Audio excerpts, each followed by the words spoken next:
But you're not like him, Michael. I thought you weren't going to become a man like your father. That's what you told me. My father's no different than any other powerful man. Any man who's responsible for other people. Like a senator or a president. Do you know how naive you sound? Why? Senators and presidents don't have men killed. You have faith in my judgment? Yes. Who's being naive, Kay? Do I have the loyalty? Kay, my father's way of doing things is over. It's finished. Even he knows that. Yes, always, Godfather. I mean, in 5 years, the Corleone family is going to be completely legitimate. I'll be a friend to Michael. Trust me. That's all I can tell you about my business. Kay. What he says. A powerful theme in the Godfather trilogy is that of family, respect, and legitimacy, as seen in the characters of Vito and Micheal Corleone. Vito cares about respect, but above all else, he values family. Legitimacy means more to Michael as he seeks assimilation. He wants to be free of criminality and immorality, and respected by law and society. Michael claims to value family more, but he has his own self-desires that push him throughout the films. Vito's goals were far more simpler, perhaps resulting in something more pure. He just wanted the best for his family, and then as an extension, his friends, who were also his business partners. The difference between these two, Vito and Michael, represents the underlying theme in the entire Godfather collection. The American dream, and how their values change, or rather, is a reflection of their time.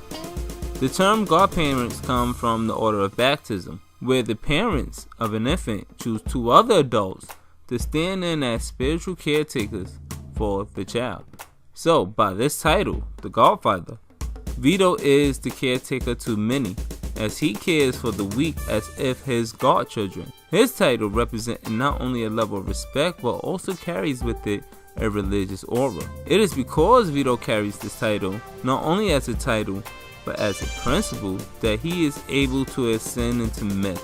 Because of time, what it means to be Godfather changes. Vito is just as much a product of his time as Michael is.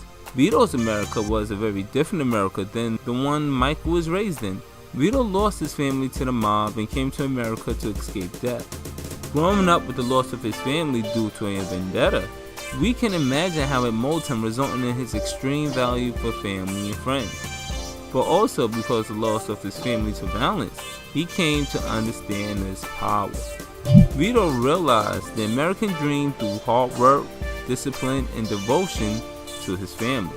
He quickly discovers that money, power, and respect are closely related. He learns the value of violence and its necessity in protecting his power and interests. Many sees this as a metaphor for America itself and how we as a country use violence to protect our own power and interests. It can be assumed Vito played a large role in the structure of the mafia organization, basing them off the old Roman legions. To Vito, he's building an empire of emperors and soldiers, of family and friends, of honor and loyalty. His American dream is that of family and their security. Therefore, his values and the title Godfather itself is in service to his dream. As a founding member of the mob, he starts a business, an illegal one, but a business nonetheless.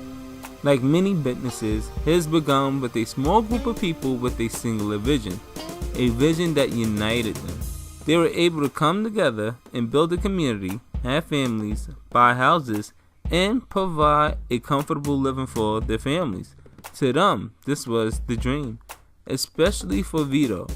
Coming from a land of violence where his family was never safe, coming from extreme poverty, to accomplish what he had is more than he asked for. However, Michael is more American than Vito, and therefore he never faced the same oppression Vito once did. He knows what it is to have family and security, therefore he doesn't value them in the same way as Vito. He'd never known poverty, not in the way Vito did, nor did he understand loss in the way Vito did, or at least not until much later in life. Michael goes off to fight in war, but he don't know what it is for violence to infiltrate his home. His father's American dream is his reality. This is why he's able to be a harsh critic of his father's activities. All Michael sees is the violence and illegal activities his father is involved in.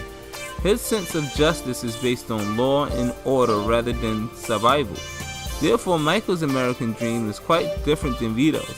He doesn't need to attain family and security. He already has it. He's not trying to escape poverty. He never experienced it. Rather, he's trying to build upon the status quo. His American dream is more riches, but more than anything, it's legitimacy. Michael wants to be free of criminality and immorality and respected by law and society. But the business Michael inherited isn't the same business his father built. His business is not comprised of a small group of people with a singular vision. Instead, he's just one business among many, all trying to attain the same thing. These businesses aren't being created to better the lives of those associated. These businesses are trying to thrive in the name of profit and access. This escalation in the American dream is introduced in the form of Salonzo and drugs. As soon as he steps into the picture, we experience escalation, and we continue to experience this as the trilogy continues.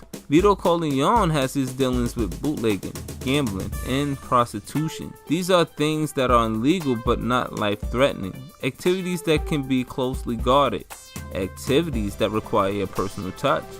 Drugs is quite different. It's harmful to the customers.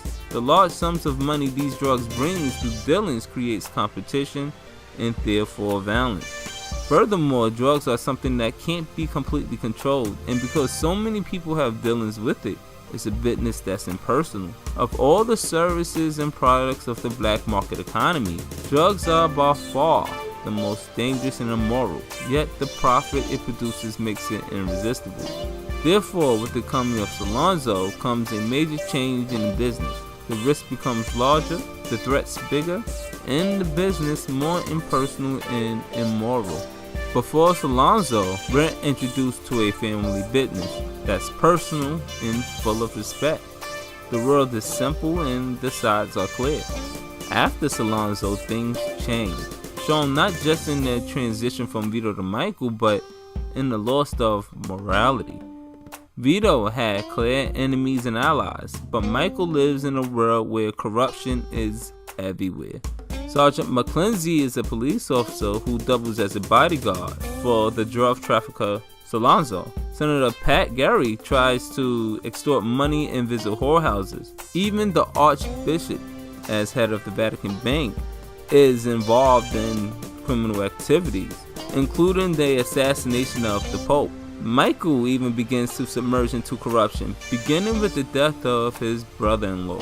With the death of Vito also came the death of old values, and Michael wastes no time springing into action. Later, Michael turned on old alliances and vice versa, until his corruption climaxed in the death of his brother, who was in turn also corrupt. This is a world where no one can be trusted. Everyone is a potential enemy because everyone is motivated by greed. This is all the result of time, where once business in Vito's time was personal, about security, and therefore carried out with a sense of morality. In Michael's time, business is impersonal, motivated by greed, and therefore carried out with less morality. Michael and Vito are the representation of the American dream of two different times. The mantle of Godfather being handed down from one generation to the next shows how greed and desire warp their ideals and the world around them. I never wanted this for you. I worked my whole life. I don't apologize to take care of my family. And I refused to be a fool. Dancing on the string held by all those big shots. I don't apologize, that's my life, but I thought that when it was your time that you would be the one to hold the strings.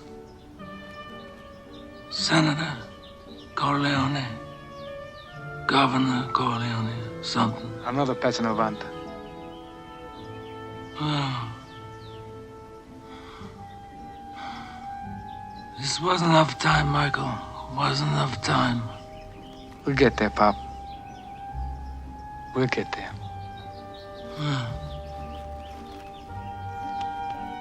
Now listen, whoever comes to you with this Barzini meeting, he's a traitor. Don't forget that.